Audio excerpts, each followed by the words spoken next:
Идеята за продукта, който ще произвеждаме, възникна в случайна ежедневна ситуация. Установихме, че липса информация за институциите, осигуряващи услуги за децата с специални образователни потребности, към които родителите да се обърнат.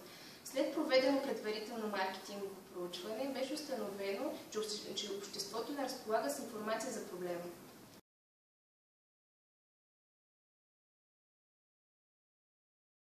Нашата мисия е да осигурим информация на обществото и на родителите на деца с специални образователни потребности, къде могат да намерят такива институции, които да помогнат на тяхното дете за неговото адекватно интегриране и социализиране.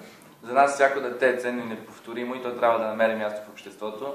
Нашата фирма иска да покаже на тези семейства, че не са сами в своя път, защото за отглеждането на едно дете е нужно цяло село.